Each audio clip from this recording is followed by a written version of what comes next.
Day broadcast में।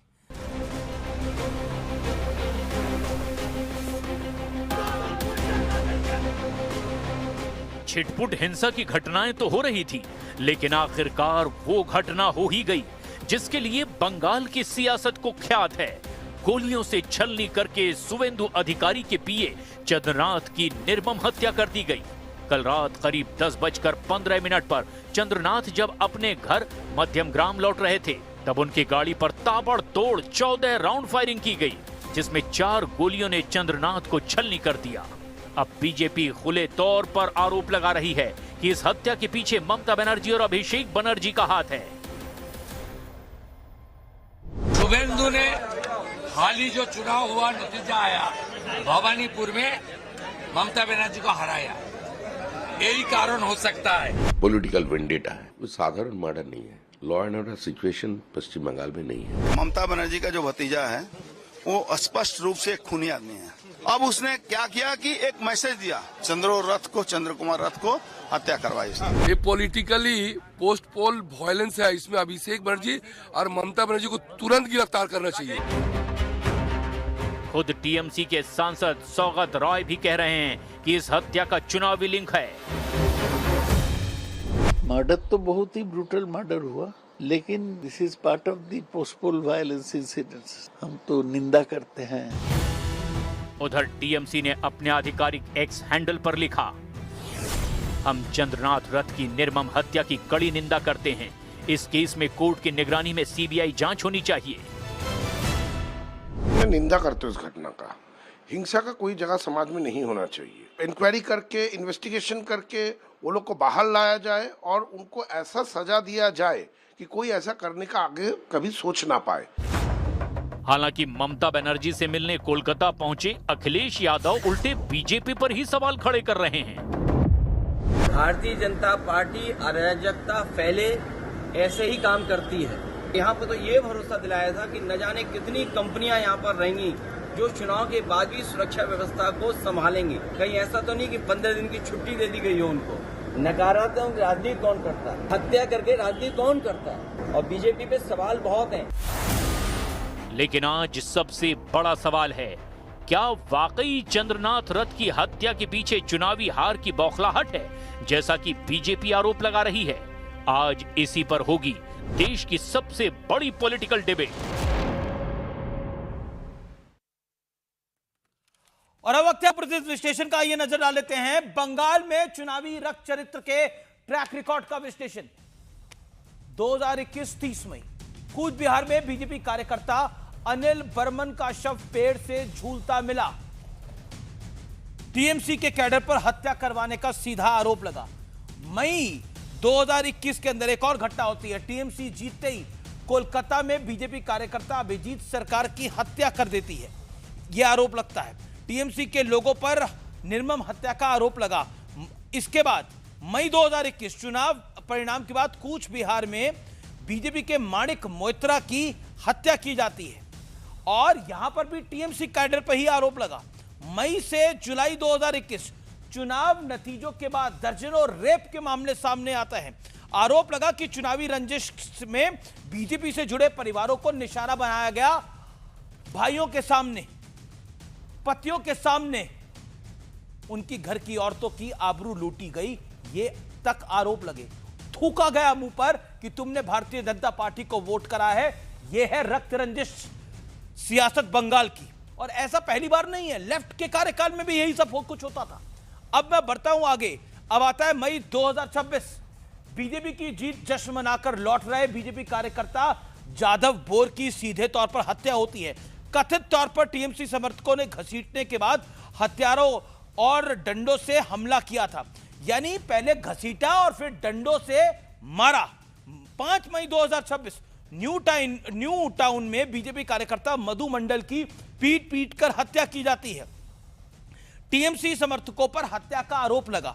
6 मई 2026 कल बहुत बड़ी घटना हुई, जो कि हो सकता है आने वाले दिनों में सीएम हो। सुवेंदु अधिकारी के पीए चंद्रनाथ रथ को गोलियों से छलनी कर दिया गया। बीजेपी ने सीधे ममता बनर्जी और अभिषेक बनर्जी पर हत्या करवाने का आरोप लगाया। बड़ा सवाल यह है कि बंगाल में लॉ एंड ऑर्डर सुधारना बीजेपी सरकार के लिए भी टेढ़ी खीर साबित होगा क्या? यह आज का बड़ा सवाल है। मेरे साथ doctor Sudhanshu Trivedi, member of parliament Bharatiya Janata party के, उनका अभिनंदन है। मेरे साथ आम आदमी पार्टी के नेता, प्रवक्ता और मीडिया कोऑर्डिनेटर अनुराग ढांडा जी हैं। मेरे साथ इस चर्चा के अंदर अजीज खान जुड़ रहे हैं, प्रवक्ता समाजवादी पार्टी के। अजीज खान, आज की चर्चा की शुरुआत आपसे करता हूं, आपसे करना चाहता हूं, लेकिन बड़ी खबर आ रही है, बंगाल के हावड़ा में बमबाजी और पथराव का एक और मामला सामने आया है। हमले में कई लोग घायल हो गए हैं और यहां पर भी बीजेपी कार्यकर्ताओं पर अटैक हुआ है। इलाके में भारी पुलिस बल तैनात है। यानी बंगाल के अंदर बीजेपी नेता को निशाना बनाने का आरोप लग रहा है। एक बार फिर बीजेपी के कार्यकर्ताओं को निशाना बनाया गया है। दुकानों में तोड़फोड़ की कोशिश हुई है। बंगाल के हावड़ा में ऐसा हुआ है। यह है लोकतंत्र के रखवाले, ये जो कुछ कर रहे हैं। ये तस्वीरें हमारे पास आ गई है। देखिए क्या हो रहा है। बम फटा है और किस तरह से लोग भाग रहे हैं, किस तरह से बमबारी हो रही है। ये लाइव तस्वीरें आप इस समय देख रहे हैं। आर पार के अंदर इस समय की ये लाइव तस्वीरें देख रहे हैं। देखिए बंगाल में रक्त रंजिश सियासत जो है वो एक अलग मोड़ पे है। अजीज खान, आज आपके नेता, सर्वोच्च नेता अखिलेश यादव जी वहां जाते हैं। संजय सरकार मेरे साथ जुड़ रहे हैं, टीएमसी के वरिष्ठ नेता। संजय, मैं आपकी बताता हूं, अखिलेश यादव जी आज वो जाते हैं, वो सांत्वना देने गए ममता बनर्जी को। वो चुनाव हार गई, चलिए अच्छी बात है, वो सांत्वना देने गए, हार के बाद दिलासा देने के लिए गए। लेकिन वो जाके कह रहे बीजेपी इस तरह का ड्रामा करती है, बीजेपी इस तरह की हरकतें करती है। मतलब वहां पे शासन प्रशासन ममता बनर्जी का है। वो कह रहे यहां तो सेंट्रल फोर्सेस आई हुई है।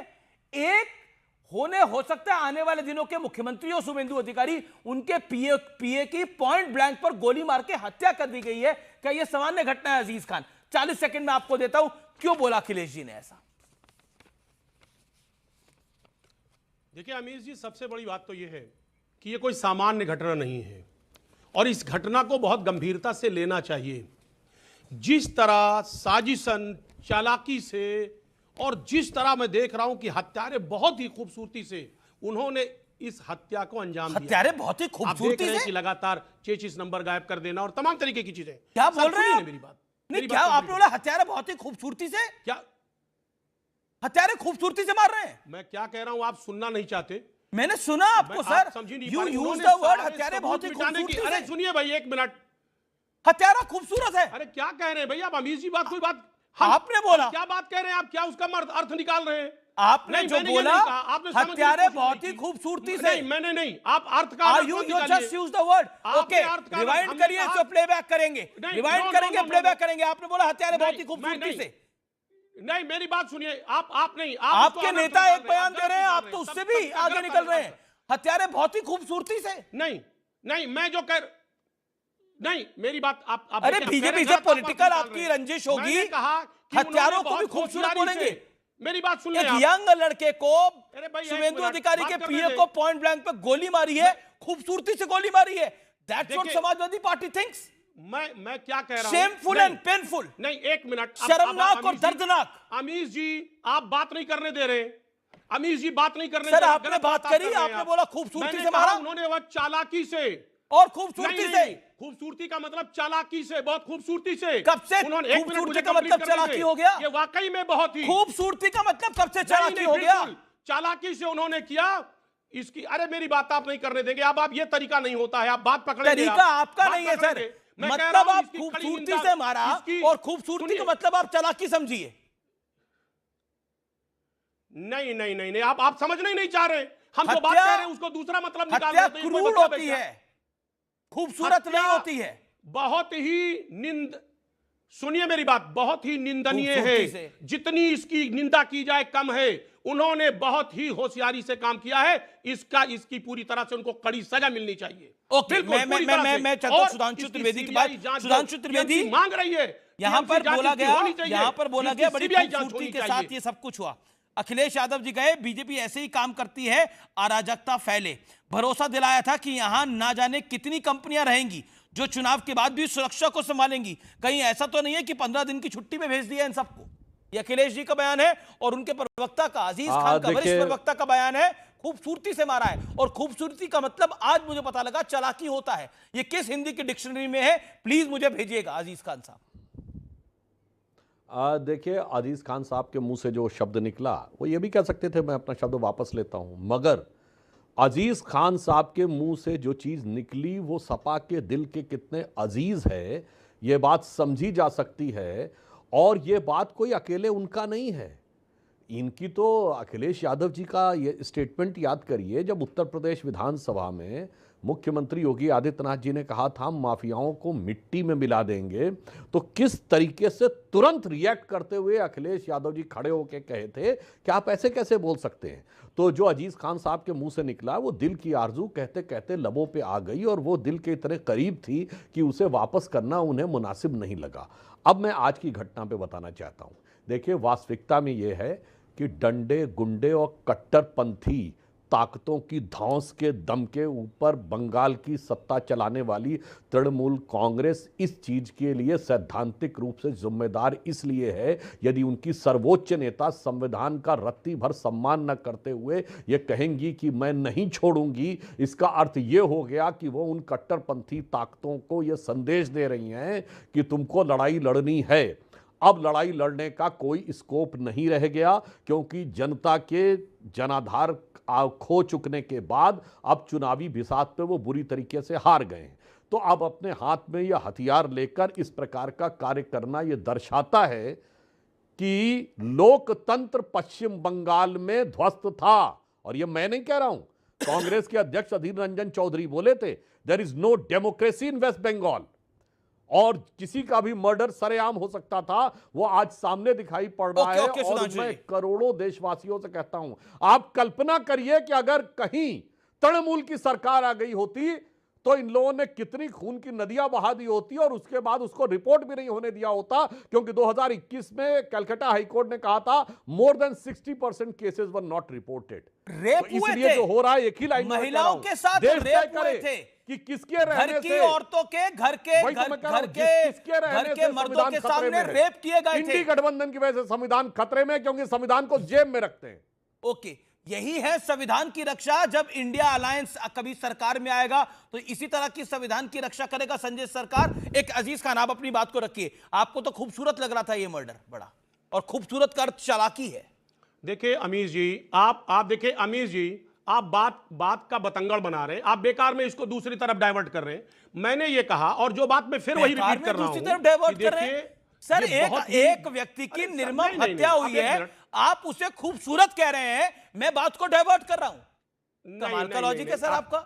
नहीं, एक मिनट प्लीज आप मुझे बोलने दे। मैं वही कह रहा हूं, डायरेक्शन में मैं कह रहा हूं कि पहले भी मैंने इसकी निंदा की, और फिर मैं कर रहा हूं, मैं फिर बता रहा हूं। आरोप है ममता बनर्जी, अभिषेक बनर्जी ने करवाया है, सब हो रहा है वहां पे। अरे भाई एक मिनट, आप बात ही नहीं कर रहे हैं, बात ही नहीं करने दे रहे। लोकतंत्र में इसकी गुंजाइश नहीं है कि वहां पे मारधड़ हो, किसी की हत्या की जाए, किसी तरीके का वहां दंगा फसाद हो, कहीं पर भी। ये इसकी कोई जगह लोकतंत्र में नहीं है, कोई जगह नहीं है। किसी भी विचारधारा का कोई भी शख्स किसी विचारधारा से ताल्लुक रखता हो, इसका यह मतलब नहीं है कि एक जनादेश के बाद जो भी आया, जिस तरीके से भी आया, एक लोकतंत्र के पर्व को इस तरह का से डैमेज किया जाए। ये इसकी जितनी ये बात पहले भी मैंने कहा, पहली बार समाजवादी पार्टी कर रही है। कांग्रेस के कार्यकर्ताओं को मारा गया, लेफ्ट के कार्यकर्ताओं को मारा गया, बीजेपी के कार्यकर्ताओं को तो लटकाया गया। पश्चिम बंगाल में मंत्रिमंडल बर्खास्त कर दिया गया है, राज्यपाल ने बर्खास्त किया है, मंत्रिमंडल डिसॉल्व कर दी है, असेंबली को डिसॉल्व कर दिया है। मैं आपको बोलूं, असेंबली को डिसॉल्व कर दिया है। ममता बनर्जी कह रही थी मैं इस्तीफा नहीं दूंगी, लेकिन कार्यकाल ही समाप्त हो चुका है, तो अब असेंबली को डिसॉल्व कर दिया गया है। देखिए, अब अगली सरकार बीजेपी की बननी तय है, लेकिन उससे पहले ये जो रक्त रंजिश हो रही है वो आपके सामने है। ओके, सुधांशु त्रिवेदी, ये तो संविधान की रक्षा वाले लोग थे। अखिलेश जी सांत्वना देने गए, अरविंद केजरीवाल ने भी सांत्वना दी। देखिए, जो कुछ अजीज खान साहब ने बोला वो उनकी सोच एकदम अपने हिसाब से सही है। भाई ये तो वो है ना जिनको मुख्तार अंसारी, अतीक अहमद बड़ी खूबसूरती से मारते थे, इनको तो खूबसूरती नजर आती थी ना। अबू सलेम, छोटा शकील, क्या उत्तर प्रदेश की छवि बन के रहती थी कि आजमगढ़ के संजरपुर में आतंकवादी आ रहे हैं। एक ज़माना था कि मुंबई में कुछ भी घटना हो जाए, जयपुर में घट जाए, वहाँ घट जाए, पता चला पूर्वांचल के से उसका कनेक्शन निकल आता था। एक दौर था जब सपा का शासनकाल था, खूबसूरती से कट्टे बना करते थे उत्तर प्रदेश में। अब ब्रह्मोस मिसाइल बनता है, जो अब केंद्र में हमारी सरकार आने के बाद इंटरमीडिएट रेंज बैलिस्टिक मिसाइल बनने की फैक्ट्री यूपी में है और वो कई देशों को एक्सपोर्ट हो रही है। इसलिए अंतर समझ में आता। और मैं याद दिलाना चाहता हूं अमीश जी, ये पार्टियां एक ही थैली के चट्टे बट्टे हैं। 2004 का कन्नौज लोकसभा चुनाव, जब अखिलेश जी अपना चुनाव लड़ रहे थे, भारतीय जनता पार्टी के कार्यकर्ता नीरज मिश्रा की हत्या नहीं हुई थी, सर काट दिया गया था। और दहशत का वो आलम था कि लोग पोस्टमार्टम करने में डर रहे थे, चूंकि समाजवादी पार्टी की उत्तर प्रदेश में सरकार थी। इसलिए इनको तो एक दूसरे के लोग दहशत के दम पे वो करते थे। और खूबसूरती तो इतनी थी अजीज खान साहब, Simi student for Islamic movement of India, जो कि न्यायालय के आदेश से बाद में आतंकवादी गतिविधियों के लिए प्रतिबंधित ऑर्गेनाइजेशन हुआ, वो समाजवादी पार्टी नेता मुलायम सिंह जी को खूबसूरती से एक कल्चरल ऑर्गेनाइजेशन नजर आता था। उनकी खूबसूरती तो यह थी कि वो बड़ी खूबसूरती से कहते थे कि मैंने 16 हिंदू मरवा दिए थे अयोध्या में, मुसलमानों के लिए इससे ज्यादा क्या कर सकता था। तो एक कम्युनिटी में दूसरे कम्युनिटी के प्रति हिंसा और हत्या के दम पर राजनीति उन्होंने भी की और इन्होंने भी की। तो जस बुआ तस भतीज, यानी जस ममता जी तस अखिलेश जी। ओके, संजय सरकार हमेशा टीएमसी के नेता हैं। संजय सरकार, आरोप है कि ये जो हत्या कराई गई है, आरोप है इसके पीछे राजनीतिक प्रतिशोध है। शामित भट्टाचार्य ने भी बोला ये साधारण हत्या नहीं है, कानून व्यवस्था पश्चिम बंगाल में नहीं है, चुनाव में मैंने भवानीपुर से ममता बनर्जी को हराया, यही कारण हो सकता है उसकी हत्या का, क्योंकि शुभेंदु अधिकारी ने ममता बनर्जी को भवानीपुर से चुनाव हराया, इसीलिए उनके पीए को मार गिराया। देखिए, जो हत्या हुआ है अति निंदनीय घटना है।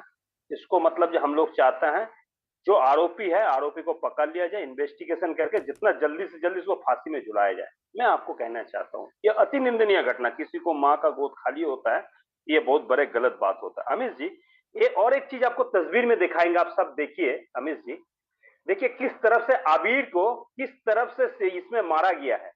अब देखिए इसको डेड बॉडी भी देखिए, नानूर में मारा गया था आबिर को। आपको मालूम है विश्वजीत पट्टनायक को घर से उठा के लेके आके 9 बजे उठाया, 11 बजे उसको घर के सामने डेड बॉडी फेंक के गया है।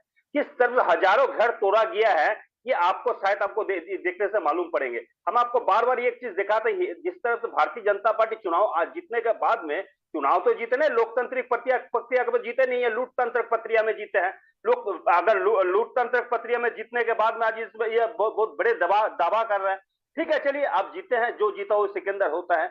लेकिन आज आप बताइए 2019 में 5 फरवरी बसंत पंचमी के दिन में मेरे कालियागंज के विधायक सत्यजीत विश्वास को फास्ट मार्डर चालू किया भारतीय जनता पार्टी 2019 में। बसंत पंचमी दिन को गोली करके हत्या कर दिया गया था। आप जो 25/2021 आप बताया ना, आरिफी रविंद्रनाथ जाना को किसने हत्या किया था? संजय सरकार, लेकिन आरोप यह है कि आरोप ये है, अर्जुन सिंह कह रहे हैं कि ममता बनर्जी का जो भतीजा है वो खूनी आदमी है, उसने मैसेज दिया चंद्रनाथ की हत्या करने का। अर्जुन सिंह जैसे तो नहीं है, हम तो अभी तक ये देखा नहीं अभी तक किसी को मतलब जो मर्डर कराया। लेकिन अर्जुन सिंह तो बोलता हूँ बाहुबली, हम किसी को उड़ाता है, किसी को करता है, जाते हैं। लेकिन आपको एक चीज सबसे बड़े बात आप बोलने चाहते हैं। ओके, एक सेकंड, सुधांशु त्रिवेदी का मैं जवाब लेता हूँ। सुधांशु त्रिवेदी, इस बात का जवाब 10 सेकंड एक सेकंड आप आगे बोलिएगा। Sudhanshu 30 seconds, make your point. Rohit भी मेरे साथ बने हुए हैं, 30 सेकंड्स सुधांशु। देखिए, मैं सिर्फ संजय सरकार जी से यह कहना चाहता हूं कि अगर आप ये कह रहे हैं कि 2019 फरवरी में कोई हत्या हुई थी, आपकी सरकार रही तो 9 साल हो गए ना, तो कन्विक्शन करवा दिया जाना चाहिए था, बंद करके चार्जशीट फ्रेम करके न्यायालय के द्वारा 7 साल में तो सजा हो सकती थी ना। हुई या नहीं हुई ये पता करिए। और मैं आपको दर्शकों को ये भी बता दूं, संजय सरकार जी ने स्वयं बताया था, इनको तो खुद गोली लगी थी 1996 में। ममता बनर्जी जी के साथ क्या हुआ था जब वो हमारे साथ थी, तो उन्होंने बताया था कम्युनिस्टों की पुलिस ने उनको इतनी बुरी तरीके से मारा था कि वो उनको मृत समझ के चले गए थे। और ममता जी ने यह कहा था कि अगर उन्हें पता होता कि वो जीवित हैं तो शायद पुलिस वाले 2-4-5 डंडे और मारते ताकि वो जीवित ना बचती।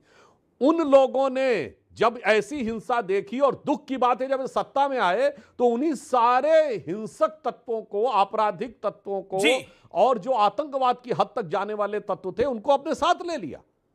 और वही वजह है कि आज वो तत्व ये पचा नहीं पा रहे हैं कि सत्ता पर से उनकी सरपरस्ती चली गई है।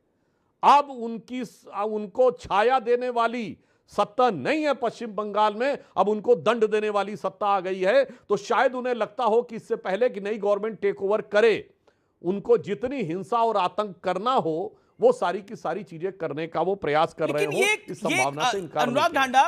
अनुराग ढांडा हमारे साथ हैं। अनुराग ढांडा, किसी भी विपक्ष के नेता को ऐसा नहीं लगता कि ये बहुत गलत हुआ है? मतलब एक पीए की हत्या इसलिए कर दी गई क्योंकि वो चुनाव जीत गया और उसकी हत्या कर दी गई, पॉइंट ब्लैंक से गोली मारी गई, गाड़ी फॉलो किया गया। क्या आपको लगता नहीं है क्योंकि बम धमाके की तो इन्वेस्टिगेशन तुरंत भगवंत मान जी ने कर ली थी, ये बीजेपी करवा रही है बम धमाके, इसमें आम आदमी पार्टी का इन्वेस्टिगेशन विंग कहां सोया हुआ है? अगर आपके पास, क्योंकि इन्वेस्टिगेशन एजेंसी है आपके पास, तो एक जिसने कल फटाफट बता दिया कि बीजेपी ने बम धमाके कराए हैं, भगवंत मान जी ने आके बताया। अभी भी इन्वेस्टिगेशन पूरी है अमीश जी, अगर आप 30 सेकंड बोलने देंगे, लगातार बीच में टोकेंगे नहीं, तो इन्वेस्टिगेशन अभी भी पूरी है जी। आपने कहा हत्या हुई, कोई भी हत्या बुरी होती है और कोई भी हत्या गलत है। 2 टीएमसी कार्यकर्ताओं की हत्या हो चुकी है चुनाव के बाद और 2 बीजेपी कार्यकर्ताओं की हत्या हुई है चुनाव के बाद, दोनों ही गलत हैं। जिम्मेदारी किसकी है? चुनाव आयोग के तहत इस वक्त कानून व्यवस्था है पूरी तरह से, डीजीपी बदल दिया गया था, कमिश्नर बदल दिया गया था, सारे अधिकारी चुनाव आयोग के हैं, जिसके खिलाफ सुप्रीम कोर्ट भी गई थी ममता बनर्जी। यानी सरकार पे कंट्रोल ममता बनर्जी का नहीं है, चुनाव आयोग का कंट्रोल है चुनाव के पहले से ही। दूसरी बात, आपने कहा कि सिर्फ चुनाव जीत गए इसलिए ये हत्या हुई है, आप कंक्लूजन पे पहुंच गए, इन्वेस्टिगेशन कर दी आपने। मैं आपको बताता हूं 2013 में शुवेंदु अधिकारी जी के पीए होते थे प्रदीप झा, वो अचानक सर्कमस्टेंसेस ऐसे थे मिस्टीरियस, उसमें मृत पाए गए थे 2013 में। 2018 में इनके बॉडीगार्ड होते थे चक्रवर्ती जी, वो भी मृत पाए गए कंट्रोवर्शियल सर्कमस्टेंसेस में। 2021 में इनके एड होते थे पुलक लाहिरी जी, वो भी ऐसे ही मृत पाए गए कंट्रोवर्शियल सर्कमस्टेंसेस में, और ये चौथे ऐसे एड हैं इनके जिनकी मौत हुई है। तो सिर्फ इतना कह देना कि चुनाव के बदले की हिंसा में ये हत्या है, बिना इन्वेस्टिगेशन के। नहीं, आपने इन्वेस्टिगेशन करी, आपने काफी डिटेल्ड इन्वेस्टिगेशन करी, आपकी शक की सुई शुवेंदु अधिकारी पे जा रही है। मेरी नहीं है, मुझे लगता है सीबीआई और एफबीआई से बढ़िया तो आपकी एजेंसी चल रही है, जो भगवंत मान तुरंत डिक्लेयर कर देते हैं कि बम धमाके ऑपरेशन सिंदूर की एक रात पहले पाकिस्तान ने नहीं कराए, ये तो भारतीय जनता पार्टी ने कराए हैं, यही कर देते हैं। नहीं, अभी प्रताप सिंह बाजवा कहते हैं कि उनका अल्कोहल टेस्ट होना चाहिए, करता हूं, उन्हीं के लिए कहा प्रताप सिंह बाजवा ने।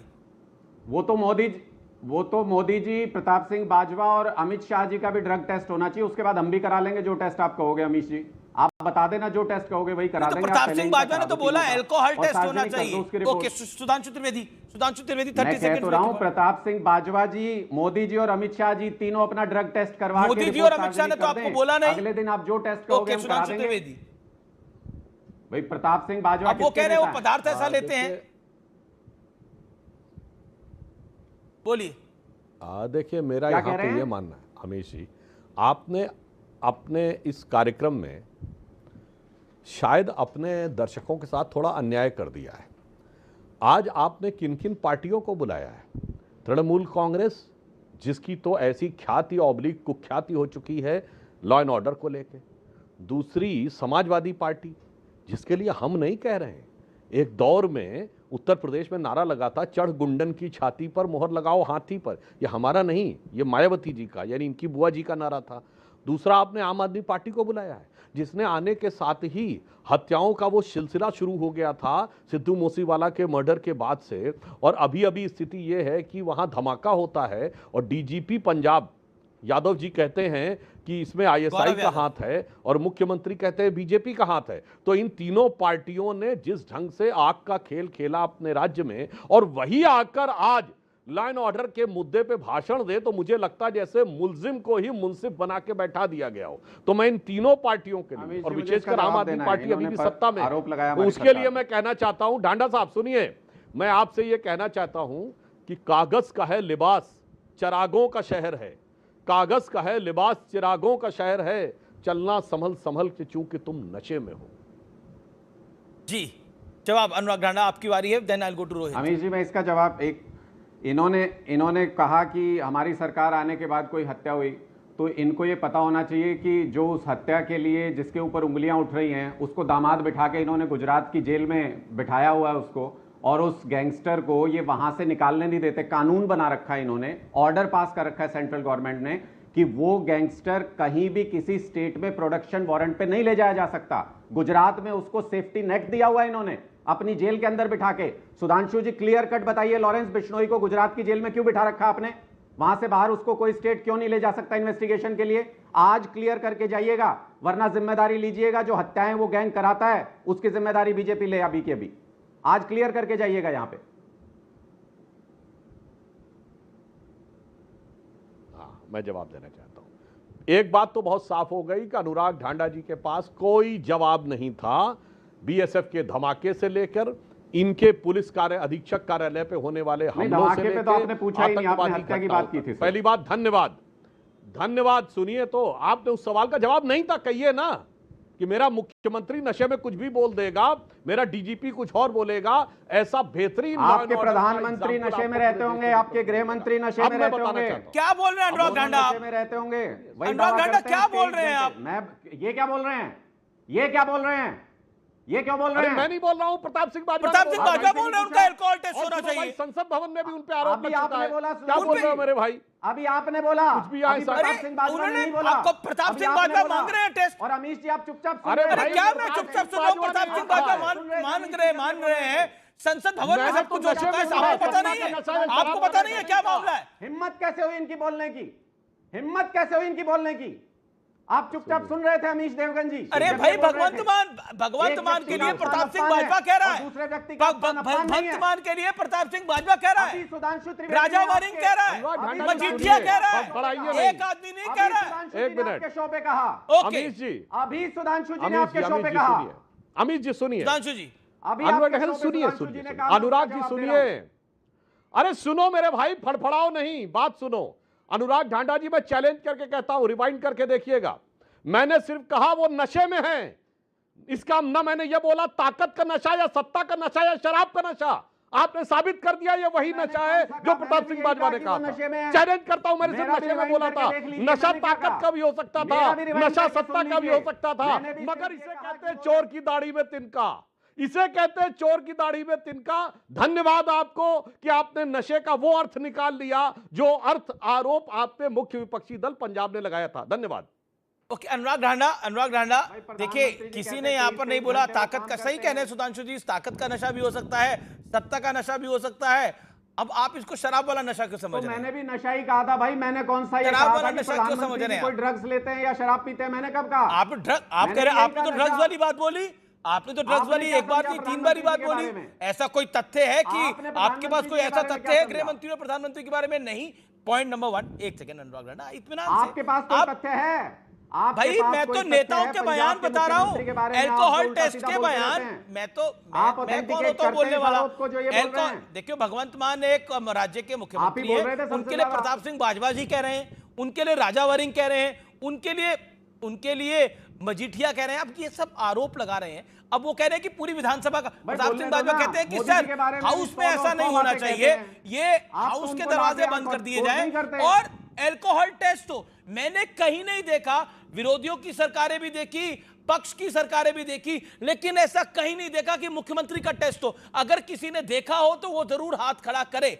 मैंने कहीं नहीं देखा। आरोप लगा भ्रष्टाचार करा मुख्यमंत्री ने, आरोप लगा परिवारवाद करा मुख्यमंत्री ने, आरोप लगा कि काम नहीं कर रहा मुख्यमंत्री। ऐसा आरोप कहीं नहीं लगा सर। ये पहली बार है, ये पहली बार है और मुझे नहीं लगता है इतिहास में आखिरी बार भी होगा। ये ऐसा कहीं ऐसा आरोप नहीं लगा।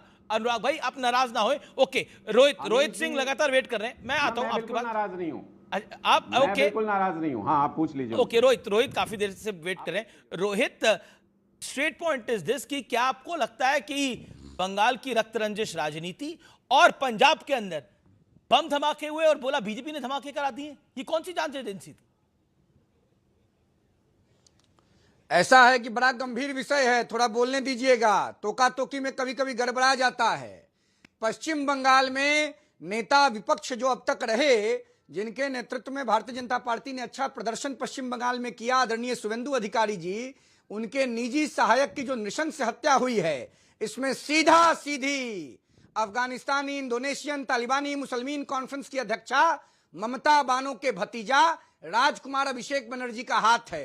और टीएमसी के प्रवक्ता ने जो कहा है कि तुरंत फांसी पर लटका दिया जाए, मैं देश की माननीय न्यायपालिका से आग्रह करता हूं कि 100 नोटिस लेते हुए, कॉग्निजेंस लेते हुए अभिषेक बनर्जी पर सीधा कार्रवाई हो। नहीं, पर कैसे आरोप तो नहीं, एक सेकंड, ये आप बोल रहे हैं कि, लेकिन ये बीजेपी के नेता बोल रहे हैं, आप लोग बोल रहे हैं, इसके कुछ तथ्य तो होंगे ना। बिना तथ्य के किसी पे आरोप लगा देंगे? अगर उन तथ्यात्मक बात है तथ्य तो साबित होना चाहिए ना। तथ्य है मेरे पास। क्या तथ्य है? आप ये एजेंसी चला रहे हैं क्या? पड़ेगा, मैं दे रहा हूं तथ्य आपको। नहीं, हम जनता का एजेंसी चलाते हैं, जनता का नब्ज पकड़ते हैं, और कौन एजेंसी चलाएंगे? सुनिए आदरणीय अमीश जी, जिस प्रकार से गुंडागर्दी की भाषा का प्रयोग राजकुमार, राजवंशी परंपरा के संवाहक अभिषेक बनर्जी ने चुनाव के समय देश के लोकप्रिय प्रधानमंत्री गणनायक माननीय नरेंद्र मोदी जी के लिए और देश के यशस्वी गृह मंत्री माननीय अमित शाह जी के लिए किया, जिस प्रकार से धमकी दी, कहा कि 12 बजे के बाद 4 मई को भारतीय जनता पार्टी का कोई कार्यकर्ता सड़क पर नहीं दिखेगा, हम सबको देख लेंगे, मतिया मेत कर देंगे, उसका ताजा उदाहरण बंगाल में शुरू हो गया है। खिसियानी बिल्ली खंभा नोचे, हार से बौखलाए हुए राजकुमार अभिषेक बनर्जी, संजय सरकार में 40 सेकंड ये सब करा रहे हैं। ऑडियो डाउन संजय सरकार 40 सेकंड्स रिस्पॉन्ड।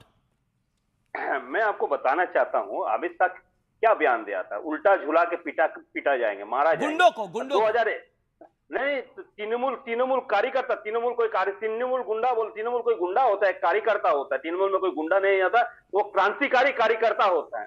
उसको पहले आप क्या कहा, अब शुभेंदु अधिकारी क्या बोला, बदला भी होगा बदल भी होगा, ये बयान कौन दिया? शुभेंदु अधिकारी ने बोला। 2021 का बयान मेरे पास है। सुनिए आपको मैं बता रहा हूँ, ये 21 में बोला जो मतलब जो टीएमसी को ये कार्यकर्ता है उसको रास्ता से उठा के लेके आएंगे, दिलीप घोष का बयान, लेकिन रास्ते में पीटा जाएंगे और महिला को द्रौपदी सुधांशु जी 40 सेकंड्स जवाब। ओके ऑडियो डाउन सुधांशु जी 40 सेकंड्स। देखिए, गृह मंत्री अमित शाह जी ने यह शब्द बोला था, इन वर्बेटम बोल रहा हूं, पहले चरण के चुनाव के बाद। पहले चरण में तृणमूल के गुंडे बाहर नहीं निकले, मैं कहना चाहता हूं दूसरे चरण में भी तृणमूल कांग्रेस के कोई गुंडे बाहर न निकलें, यदि निकलेंगे तो उन्हें उल्टा करके सीधा कर दिया जाएगा। यह बोला था, उल्टा लटकाकर सीधा कर दिया जाएगा। तो बहुत साफ सी बात है, अगर गुंडों से किसी की सिंपैथी है तो कोई हमारे लिए समस्या नहीं। और यहां तो आतंकवादियों, अपराधियों से सिंपैथी वाले लोग बैठे हुए हैं जिन्होंने एलानिया तमाम आतंकवादियों का समर्थन किया है। मैं पहले भी बता चुका हूं, दोबारा भी बता देता हूं, अफजल हालात का मारा था, याकूब मेनन की जुडिशियल, और वो जाकिर नायक शांति का मसीहा था, हाफिज साहब था, ओसामा संजय सरकार एक सेकंड अनुराग राणा कुछ ऐड करना चाहते हैं? उसमें कोई बहुत नई बात नहीं। अनुराग 20 सेकंड, अनुराग 20 सेकंड अनुराग। मैं फिर आपको एक बार अमीश जी याद दिला रहा हूं कि सुधांशु जी से हमने पूछा था कि जो गैंगस्टर पंजाब में डिस्टरबेंस फैला रहा है उसको दामाद बना के इन्होंने गुजरात में क्यों बिठाया हुआ है, इन्होंने जवाब नहीं दिया। रही बंगाल की बात, मैं फिर कह रहा हूं, लॉ एंड ऑर्डर पूरी तरह से चुनाव आयोग के हाथ में है, बीजेपी के इशारे पे चल रहा है। जो कुछ हो रहा है वो बीजेपी की मर्जी के बिना नहीं हो सकता। जितनी हिंसा चल रही है, जितनी तोड़फोड़ चल रही है, भारतीय जनता पार्टी के लोग करा रहे हैं, ये इनका मॉडस ऑपरेंडी है, हर जगह यही करते हैं। पश्चिम बंगाल में भी हिंसा यही करा रहे हैं, पंजाब के अंदर भी माहौल यही खराब करना चाहते हैं, और इस बात का जवाब नहीं देंगे। पश्चिम बंगाल में तो बीजेपी की सरकार भी नहीं आई। ओके रोहित जवाब दे रहा हूं। सुधांशु मैं आपको मौका दे रहा हूं, सुधांशु मैं आपको मौका दे रहा हूं, रोहित 30 सेकंड्स। सुनिए, जहां सरकार ही नहीं आई वहां पे हिंसा करा रहे हैं, पंजाब में सरकार आपकी है। ओके सुनिए ना, आपको याद है ना, पंजाब में जब कांग्रेस पार्टी की सरकार थी तो मुख्तार अंसारी को दामाद की तरह सोनिया गांधी ने पंजाब के जेल में रखवाया था। और क्या करते हैं आम आदमी पार्टी के लोग, दारू से राजनीति शुरू होती है, दारू परंतु होता है। पंजाब के मुख्यमंत्री आदरणीय सुधांशु त्रिवेदी जी माता सरस्वती के वृद्ध पुत्र हैं, गरिमा में रहकर बोलने का प्रयास कर रहे थे। मैं खुल्ला बोलता हूँ, चुप रहो धांधा भांधा, चुप रहो, पियक्कर तुम्हारा नेता अरविंद केजरीवाल। नहीं ये सब नहीं, भाषा की मर्यादा रखे। रोहित एक सेकंड। लेकिन देखिए मैं फिर कहता हूं, बड़ी खबर है, बड़ी डेवलपमेंट है। पश्चिम बंगाल में मंत्रिमंडल बर्खास्त हो गया है, रास्ता खुल गया भारतीय जनता पार्टी की सरकार के लिए।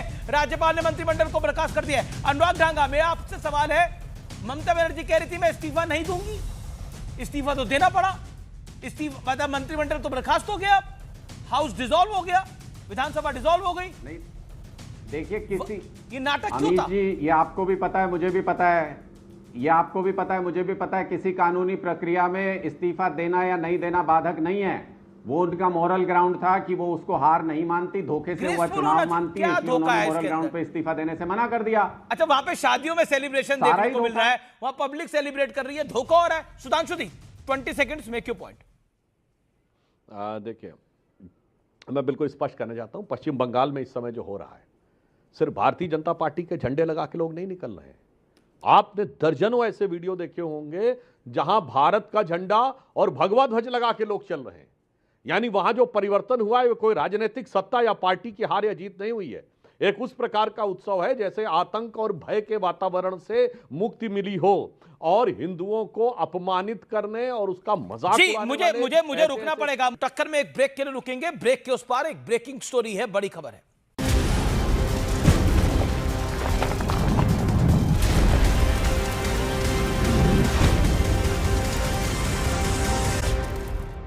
वेलकम बैक व्यूअर्स, आप देख रहे हैं सीएनबीसी आवाज पे टक्कर।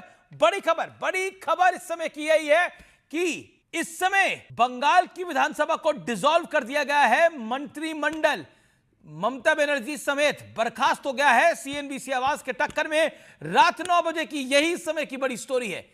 आइए चर्चा को आगे बढ़ाते हैं। ज्यादा दिन नहीं बीते हैं जब बांग्लादेश की संसद में खड़े होकर वहां का एक सांसद अख्तर हुसैन छाती पीट रहा था। वो परेशान था क्योंकि बंगाल के एग्जिट पोल्स में भारतीय जनता पार्टी की सरकार बनने की संभावना जताई जा रही थी। अख्तर हुसैन कह रहा था कि बीजेपी जीती और ममता बनर्जी अगर हारी तो बंगाल से सारे बांग्लादेशियों को वापस यहां धकेला जाएगा, यानी बांग्लादेश में। इसकी वजह से ढाका में शरणार्थी संकट खड़ा हो सकता है। इस बयान से सीधे मैं आपको 20 साल पीछे लेकर चलता हूं। उस दौर में ममता बनर्जी एक मेंबर ऑफ पार्लियामेंट थी और 4 अगस्त 2005 को ममता बनर्जी अपनी बात ना माने जाने से बेहद खफा हो गई थी, नाराज हो गई थी। वो चाहती थी कि बंगाल में हो रही घुसपैठ पर लोकसभा में काम स्थगित कर चर्चा कराई जाए, लेकिन चेयर ने इसकी इजाजत कतई नहीं दी। तो ममता बनर्जी ने कागज फाड़कर आसन की तरफ हवा में उड़ा दिए। ये दृश्य बड़ा फेमस है। ये वो दौर था जब ममता बनर्जी कहती थी कि the infiltration in Bengal has become a disaster now. उस दिन लोकसभा में ममता बनर्जी उन बांग्लादेशियों की वोटर लिस्ट लेकर पहुंची थी जिन्हें पहले भारत में बसाया गया और फिर इलेक्शन सिस्टम में शामिल कर लिया गया। और उस दौर में और इस दौर तक, यानी बांग्लादेशी घुसपैठियों की धुर विरोधी वाली इमेज से घुसपैठियों को बंगाल में बसाने वाले आरोपों तक ममता बनर्जी ने अपने करियर में 360 डिग्री का ट्विस्ट एंड टर्न देखा है। टर्न ऐसा कि जिस देश के घुसपैठियों को बंगाल में बसाने का उन पर आरोप है, उसी देश के एक मेंबर ऑफ पार्लियामेंट इस बात की गवाही भी दे रहे हैं। आपको वो पुरानी दीवार फिल्म याद है, अमिताभ बच्चन वाली, जिसमें वो कहते हैं कि मैं फेंके हुए पैसे नहीं उठाता। एक साधारण जिम्मेदार नागरिक जो अपराध से लड़ते लड़ते एक दिन खुद ब खुद अपराधी बन जाता है।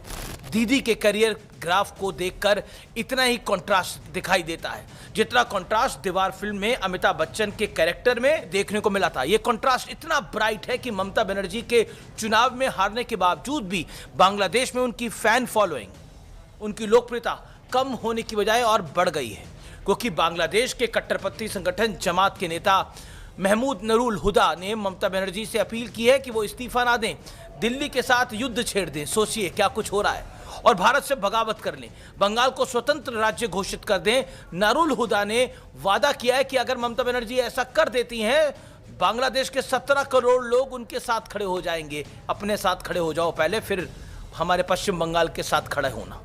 गृह मंत्री अमित शाह ने एक बार नहीं कई बार कहा है, बार बार कहा है, यहां तक कि संसद में ऑन रिकॉर्ड भी बयान दिया है कि हर जगह बॉर्डर पर फेंसिंग का काम पूरा हो चुका है, लेकिन बंगाल में 450 किलोमीटर पर फेंसिंग का काम लटका हुआ है, अटका हुआ है, क्योंकि कई चिट्ठियों और मीटिंग्स के बावजूद ममता बनर्जी की सरकार ने, जो पहले थी, और पार्टी ने सहयोग नहीं किया। इतने डॉट्स मिलेंगे तो लोग तो कहेंगे ही ममता बनर्जी ने वोट बैंक पॉलिटिक्स के लिए, तुष्टीकरण के लिए बांग्लादेशी घुसपैठियों को बंगाल में बसा दिया। नौबत यहां तक आ गई कि बंगाल के कई जिलों में की डेमोग्राफी आज पूरी तरह से बदल चुकी है। सोचिए ममता बनर्जी का काफिला कहां से चला था और आज कहां पहुंचा है। सड़क पर संघर्ष से शुरू हुए सफर के ऐसे मुकाम की कल्पना खुद ममता बनर्जी ने कभी नहीं की होगी। शायद यही वजह है कि ममता बनर्जी की विदाई के बाद से बंगाल में जश्न का माहौल है। ये जश्न किसी पॉलिटिकल पार्टी का नहीं, ये आंसू किसी पार्टी के कार्यकर्ताओं के नहीं, बल्कि आम जनता के हैं। सड़कें टोलबाजों से आजाद हो रही हैं। कांग्रेस लेफ्ट सबके दफ्तर सालों बाद टीएमसी के चंगुल से छूट रहे हैं। कॉलेज में जबरन लगाई गई तृणमूल नेताओं की तस्वीरें अब स्टूडेंट्स अपने हाथों से सड़क पर फेंक रहे हैं। दौर बदल गया है, मानो बंगाल को एक और आजादी मिल गई हो। हालांकि ये बात कई लोगों को बहुत चुभेगी, दूसरी आजादी बंगाल को मिली है। हालांकि अभी भी बंगाल के रक्त रंजित हो चुके सामाजिक ताने बाने को सभ्यता के दायरे में लौटना बाकी है। लेकिन बंगाल में जो बदलाव आज हो रहा है, कुछ दिन पहले तक तो इसकी कल्पना भी नहीं की जा सकती थी। अब इतना हो गया है तो आगे भी सब भालो होबे। नमस्कार।